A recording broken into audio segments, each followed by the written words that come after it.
अपना एक डेडिकेशन चाहिए, लेकिन वो डेडिकेशन की कमी है शायद, जो इतने सालों में आज तक हम लोगों ने नहर का तो बहुत दूर तक, मतलब आप बताइए 16 साल में हम लोगों ने तो नहीं सुना कहां नहर बन रहा है और क्या हो रहा है, और अगर बन भी रहा है तो उस व्यापक स्थिति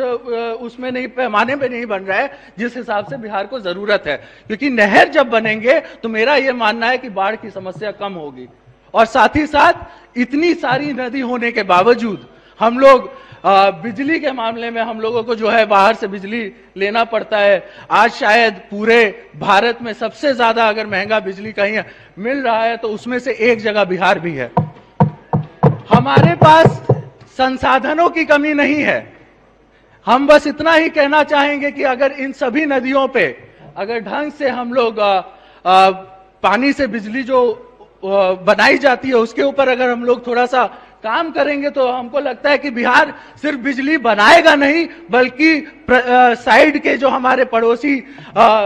देश हैं जैसे नेपाल, और साथ ही साथ जो क्या बोलते हैं प्रदेश हैं, उत्तर प्रदेश और अन्य जितने भी प्रदेश हैं, उनको हम लोग बिजली बेच भी सकते हैं और बिहार के जो है राजस्व में बढ़ोतरी भी कर सकते हैं। लेकिन इसके ऊपर सोचना पड़ेगा, चुपचाप हेलीकॉप्टर में बैठ करके नजारा लेने से कुछ नहीं होता।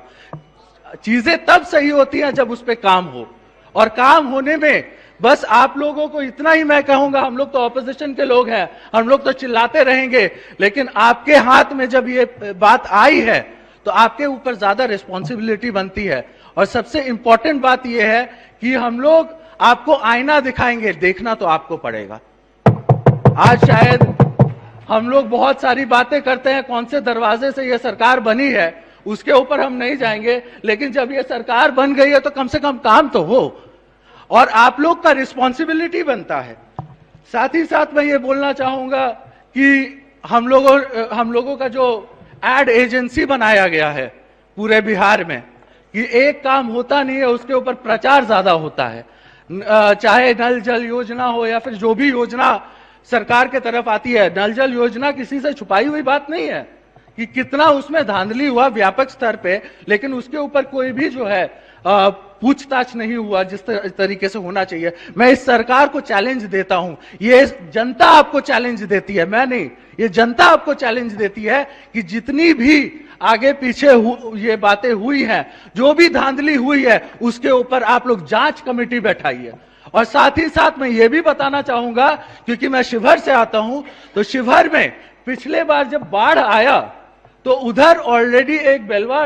डैम बन रहा है, उसके नाम पर ऑलरेडी जो है एक बांध का जो है मेंटेनेंस उस डैम के कॉन्ट्रैक्टर को करना था, लेकिन उसके बावजूद जब बाढ़ आई तो उस कॉन्ट्रैक्टर से वो हक छीन करके वहां के बागमती विभाग ने जिस तरीके से धांधली की है उसके ऊपर चैलेंज मैं आपको करता हूं कि उसका जांच कराइए। और मैं इस सदन से मांग करता हूं कि ऐसे लोगों को जिन्होंने ये धांधली की है उस पर सख्त से सख्त कार्रवाई होनी चाहिए, क्योंकि ये बात सिर्फ शिवहर की नहीं है, ये बात पूरे बिहार की है। हर बार बाढ़ आता है, हर बार पैसे उठते हैं, हर बार जो वो पैसे हैं वो बंदरबाट हो जाते हैं और जगह पे कुछ नहीं पहुंचता है। तो ये हमारी एक अपील है आपसे कि आप लोग इसको देखिए,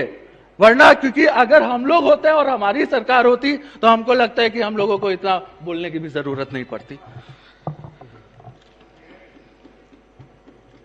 आगे मैं यही बोलना चाहूंगा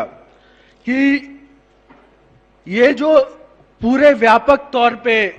धांधलियां जो हो रही हैं इस पूरे उसमें, मैं आपको इतना ही बोलना चाहूंगा कि आप लोग इसको देखिए, वरना जनता जो है वो शांत नहीं बैठने वाली। जनता विधानसभा भी घेर सकती है, जनता राज्यपाल के उधर भी जा सकती है, सब जगह जा सकती है, लेकिन जो लोगों में एक तरीके से असंतोष है उसको आप लोगों को टैकल करना होगा। लेकिन वरना बहुत बड़ा जो है एक जन आंदोलन होगा, जिसको हमको लगता है कि उसके लिए आप लोग को पहले से ही हम आगाह करना चाहेंगे।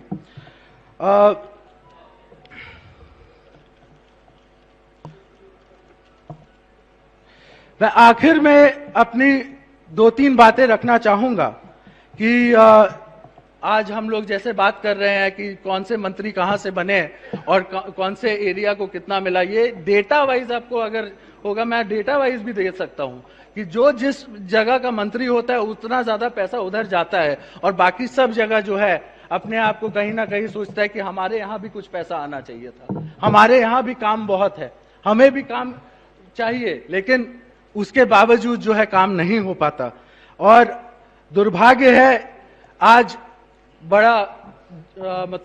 दिल से ये बात मैं कहना चाहूंगा कि लोहिया और जेपी के जो शिष्य हैं वो पूंजीवादियों और सांप्रदायिक शक्तियों से जो है अपने आप को समाजवाद का सर्टिफिकेट लेकर के खुश हैं। ये कोई अच्छी बात नहीं है। हाँ, आपको समाजवाद का सर्टिफिकेट अगर सही में लेना है तो आप ये जो दोहरी नीति है जिसमें नालंदा के लिए स्वर्ग और शिवहर के लिए कुछ नहीं, शिवहर के लिए नर्क, हाँ, और जहां पर झंझारपुर और दरभंगा के लिए आपको क्या बोलते हैं, जहां पर धन वर्षा हो और शिवहर जैसे जगह लोग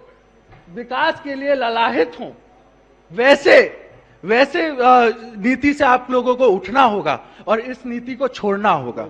हाँ, एक आखिरी बात जो हमारे कवि ने दिनकर जी ने, राष्ट्र कवि ने बोली थी, वो ये कहा था,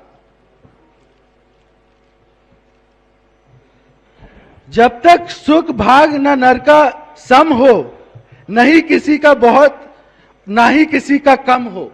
ये बात आप लोग को समझना होगा कि शांति नहीं तब तक जब तक सुख भाग न नरका सम हो, ना ही किसी को बहुत ना ही किसी को कम हो। मतलब जब तक आप एक जैसा सब लोगों को नहीं देखिएगा, एक आईने से नहीं देखिएगा, एक तरीके से नहीं देखिएगा, तब तक बिहार का जो विकास है वो असंभव है। बिहार में सबसे ज्यादा जरूरी इस बात की है कि सब एरिया को एक तरीके से देखा जाए। मैं आखिरी बार यही आग्रह करूंगा महोदय आपसे कि ये जो हो रहा है,